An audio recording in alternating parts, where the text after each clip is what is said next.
போன 11ஆம் தேதி இயக்குனர் எம் பாரதி ராஜாவோட நல்லடக்கம் வத்தலக்குள்ள நடந்தது.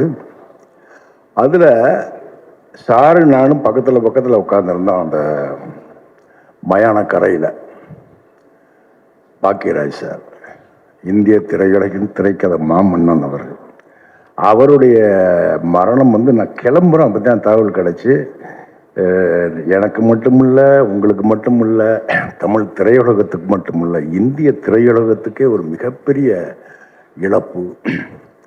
அந்த துயரத்தோடு தவிர்க்க முடியாமல் இந்த நிகழ்ச்சி நடந்துக்கிட்டு இருக்கு.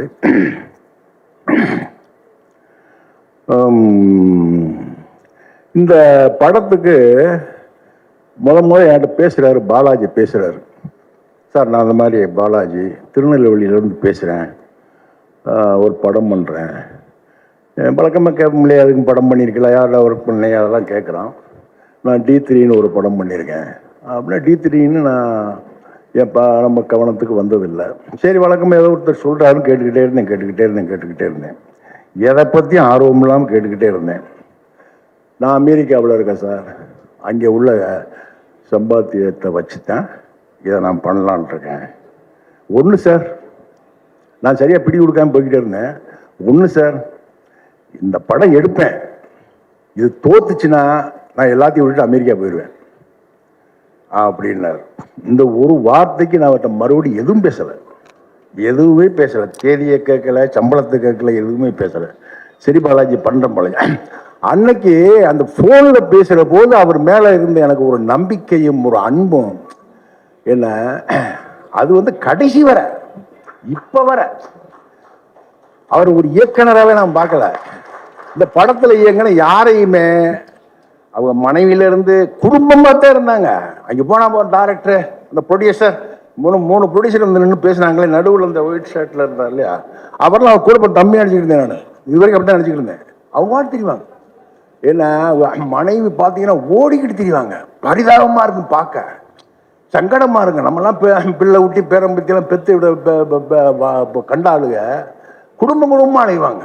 இன்னொன்று நான் அன்னைக்கே சொன்னேன், நம்ம மேக்கரைக்கு காரில் ஏற்றிட்டு போய்கிட்டு இருக்காரு, அவருடைய சொந்த காரில் ஏற்றி போய்கிட்டு இருக்காரு. அது இப்படி இவ்வளவு பெரிய பாறைகளும் இதுகளும் கல்லுகளும் சட்டக்கு புட்டக்குன்னு வண்டி இப்படி விழுந்து போகுது.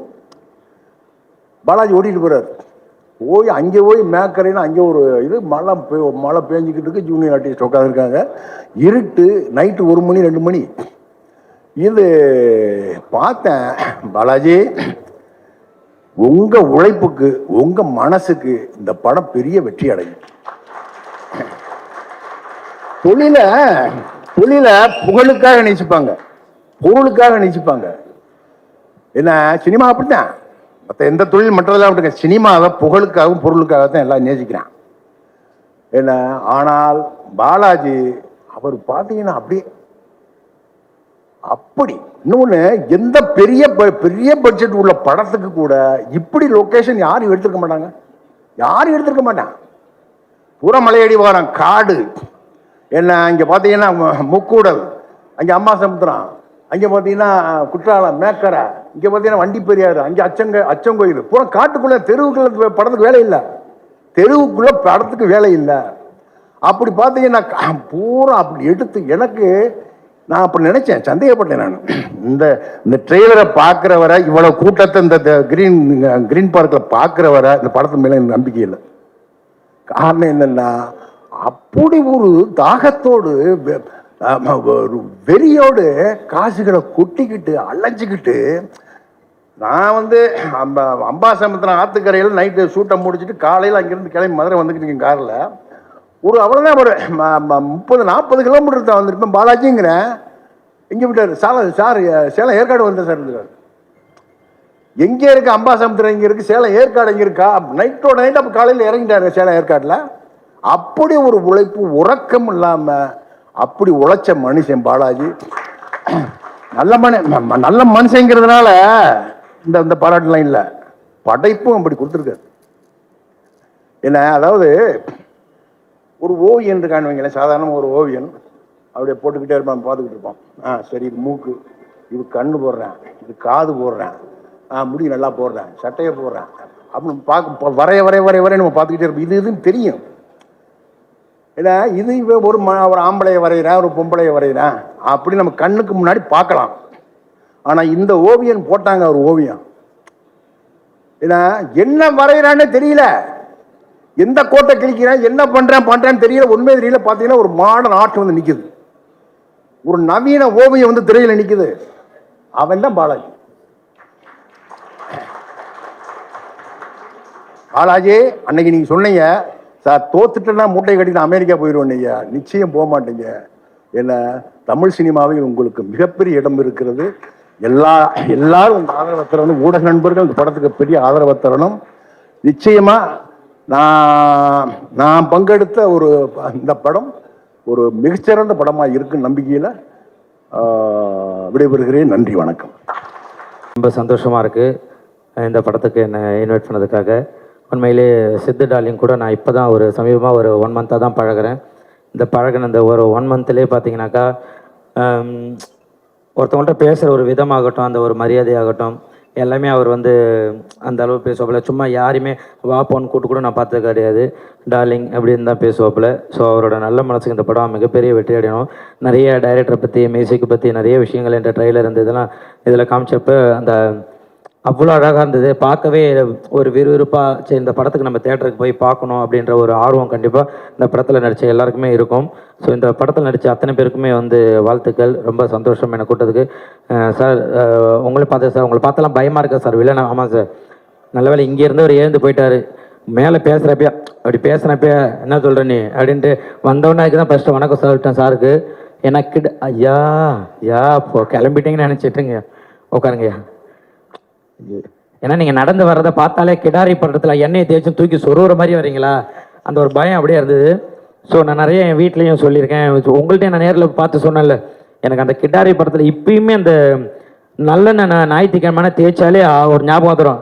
ஏய் வை எலும்பு எடு அப்படி ஏச்சுன்னு அப்படின்னா என்ன அப்படின்னா, இல்லைம்மா அண்ணனை பார்த்தேன் அப்படி வந்துருச்சுன்னு வீட்டில் அப்படியே போனோம். ஸோ அந்த அளவு இருக்கும். நான் டார்லிங் கேட்டேன் யார் யார் இருக்கான்னு கேட்டோன்னே ஐயா பேரை கேட்டேன். ஆஹா, படத்தில் ஒரு மிரட்டல் இருக்குது அப்படின்னு நினச்சிட்டேன். அந்த அளவு அந்த ஒரு கேரக்டர் பார்க்குறப்ப இந்த படத்தில் ஒரு விஷயம் இருக்குது, கண்டிப்பாக பார்க்கணுன்னு தோணும். ஸோ அப்படி தான் வந்தேன். ஒரு நட்புக்காக வந்தேன். உள்ளே பார்த்தா இதில் நடித்த அத்தனை பேருமே என்னுடைய நண்பர்களாக இருக்காங்க. சூப்பர். இந்த படம் மிகப்பெரிய வெற்றி அடையணும். அது உங்கள் கையில் தான் இருக்குது. ஏன்னா சும்மா நம்ம இந்த படத்தில் முக்கியமான ஆட்கள், நான் நிறைய மேடையில் சொல்லியிருக்கேன், இந்த படத்தில் நடித்த முக்கியமான ஆட்களை மட்டும் நம்ம கூட்டு நம்ம ஒரு விஷயம், ஒரு ஆடியோ லான்ச் பண்ணுறோம். இந்த படத்தில் ஒர்க் பண்ண பின்னாடி ஒர்க் பண்ண டெக்னீஷியன் நிறைய பேர் இருப்பாங்க இல்லையா. ஒரு சாதாரண நம்ம ஒரு நமக்காக சாப்பாடு போடுறவங்களாகட்டும், அந்த ப்ரொடக்ஷனாக இருக்கட்டும், அவங்க கூட நாளைக்கு சொல்கிறது நான் இந்த மாதிரி டார்க் ஹெவன்ன்ற ஒரு படத்தில் நான் ஒர்க் பண்ணேன் அப்படின்னு சொல்லிட்டு அவங்க பெரியமாக சொல்லிப்பாங்க. ஸோ இந்த படம் வெற்றி அடைஞ்சால் இது அவங்களுக்குமே போய் சேரும். நம்ம இங்கே இருக்கிற ஒரு 10 பேர் மட்டும் கிடையாது, இந்த படத்துக்கு பின்னாடி ஒரு 100-200 பேர் ஒர்க் பண்ணியிருக்கோன்னா அந்த 200 பேரோட உழைப்பு இருக்குது. எல்லாருமே தேட்டருக்கு இந்த படம் ஓகேப்பா நல்லாயிருக்கு அப்படி சொல்லாமல் இந்த படத்துக்காக இவ்வளோ பேரோட உழைப்பு இருக்கு இல்லையா. ஏன்னா எல்லாருமே ஒரு படம் எடுக்கிறப்ப இந்த படம் ஐயோ இவ்வளோ ஓடனா போதும், இவ்வளோ ஓன படம், இந்த படம் எப்படியாச்சும் மக்கள்கிட்ட போய் சேரணும், நல்லபடியாக சேரணும். ஒரு சின்ன விஷயம், ஏன்னா எல்லாருமே படம் எடுக்கிறப்ப அதில் ஒரு சின்ன ஒரு கரு வச்சுருப்பாங்க. இந்த கரு கண்டிப்பாக மக்கள்கிட்ட போய் சேரணும். அது அப்படின்றதுக்காக தான் அந்த கருவை உங்ககிட்ட கொடுக்குறோம். மீடியா நீங்கள் அதை எடுத்துகிட்டு போய் சேருங்க. கண்டிப்பாக அந்த கரு மிகப்பெரிய ஒரு வளர்ச்சி அடைஞ்சு இந்த படத்துக்கு ஒரு பெரிய வெற்றியை கொடுக்கணும்னு நான் கடவுளை வேண்டிக்கிறேன். நன்றி. Thank you so much. என்னை இப்படி ஒரு மேடை கூட்டதுக்கு நன்றி. தேங்க்யூ புகழண்ணா. எப்பயுமே you will always stand for your friends. So நீங்கள் உங்கள் ஃப்ரெண்டுக்காக வந்ததை தாண்டி இந்த படத்துக்காக இவ்வளோ பேசுனது I think it's very very personal to Siddhu அவர்கள். So thank you so much. Thank you Kalyani. கண்டிப்பாக நீ ஒரு ஆடியோ லான்ச்சில் நீ பேசுகிறனா உன்னுடைய வளர்ச்சி நான் நிறைய இடத்துல சொல்லிகிட்டே இருக்கேன்.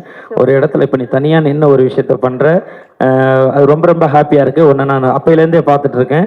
நீ ஒரு ஆடியோ லான்ச்சில் ஒரு விஷயம் பண்ணனா கண்டிப்பாக அது மிகப்பெரிய சக்ஸஸ் ஆகும்னு நான் நம்புகிறேன். வாழ்த்துக்கள். தேங்க்யூ.